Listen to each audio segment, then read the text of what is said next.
আসসালামু আলাইকুম। আশা করি সকলেই ভালো আছেন।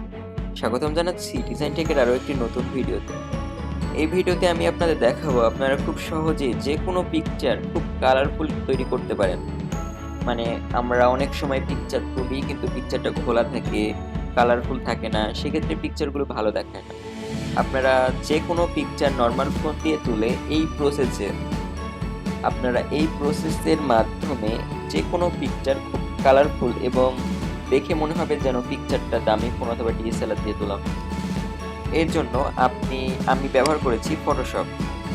এর জন্য আপনি প্রথমে ফটোশপটা ওপেন করে নেবেন এবং ফটোশপ সম্পর্কে যদি আপনার কোনো ধারণা নাও থাকে তারপরও আপনি এই ভিডিওটি দেখে জাস্ট এতটুকু করতে পারবেন, আমি 100% গ্যারান্টি দিতে পারি। এবং ফটোশপ কিভাবে ইনস্টল করতে হয় সেটা আমি আগের ভিডিওতে দেখিয়েছি। ডাউনলোড থেকে শুরু করে ইনস্টল টু জেড প্রসেস সেটা দেখে নেবেন। দেখুন আমি ফটোশপটা ওপেন করলাম। এখন আমি আমার পিকচারটা ওপেন করছি। যে পিকচারটা আমি কালারফুল তৈরি করব, দেখুন আমি নর্মালি এই পিকচারটাই সিলেক্ট করলাম।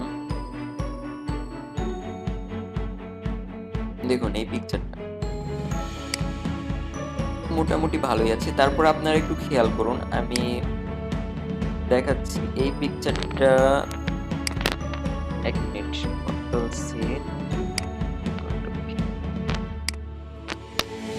দেখুন এই পিকচারটা আমি দুটো করে নিলাম যাতে আপনাদের পরবর্তীতে বুঝতে সুবিধা হয় কতটুকু কি হলো। আমি জাস্ট আমি আশা করে নিচ্ছি আপনি ফটোশপের কিচ্ছু পারেন না।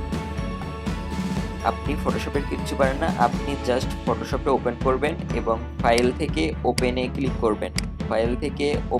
করবেন এবং আপনার ফাইলটা ওপেন করবেন।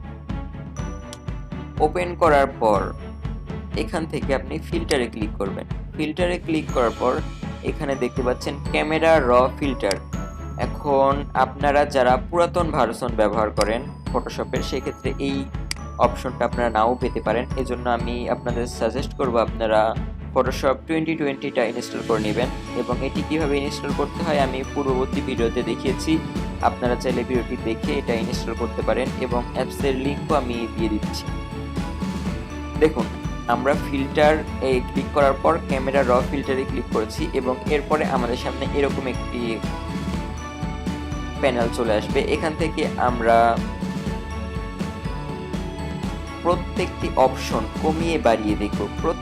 এখানে দেখুন অনেকগুলো অপশন আছে, প্রত্যেকটি অপশন কমিয়ে বাড়িয়ে দেখব কোনটাতে ভালো লাগে আমাদের, এটা কমালে ভালো লাগে নাকি বাড়ালে ভালো লাগে। তারপর মানে প্রত্যেকটাই আপনারা একটু কমিয়ে বাড়িয়ে দেখবেন কোনটা কালারফুল হয়, কোনটা কি হয়, তাহলেই আপনারা বুঝতে পারবেন এই অপশনগুলোর কাজ। এই অপশনটা মোটামুটি আমার কাছে খুবই ভালো লাগে। প্রত্যেকটা এখানে শ্যাডো আছে,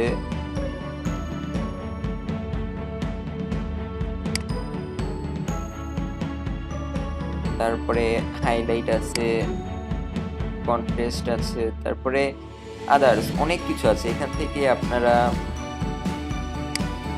প্রত্যেকটি অপশন কমিয়ে বাড়িয়ে দেখবেন এবং কোনটা ভালো লাগে, এটা নষ্ট হয়ে গেল, কোনটা ভালো লাগে সেটা দিবেন এবং কমিয়ে বাড়িয়ে দেখবেন, তাহলে বুঝতে পারবেন এটার কাজটা। দেখুন আগে ছিল এরকম, বানিয়ে ফেললাম এরকম, কতটা কালারফুল হয়ে গেল। এবং আমি জাস্ট অন্য আরেকটি পিকচার দিয়ে আপনাদের দেখাচ্ছি।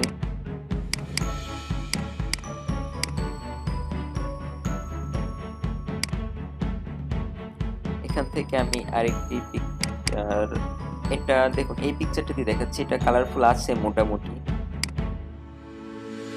এরপর আমি আবার ফিল্টারে চলে যাচ্ছি, ফিল্টার থেকে ক্যামেরা র ফিল্টার।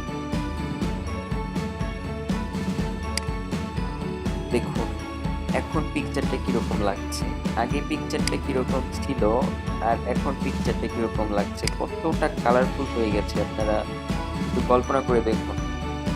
আপনারা এইভাবে যে কোনো পিকচার খুবই কালারফুল করতে পারেন আগের এবং খোলা যে কোনো ঘোলা পিকচারটা আপনি প্রথমে নেবেন, এখানে আনবেন, এরপর ফিল্টারে চলে যাবেন, ফিল্টার থেকে ক্যামেরা র ফিল্টারে গিয়ে ঘোলা পিকচারটা ওখানে কমিয়ে প্রত্যেকটা কমাবেন বাড়াবেন, তাহলেই আপনারা বুঝতে পারবেন কোনটার কি কাজ।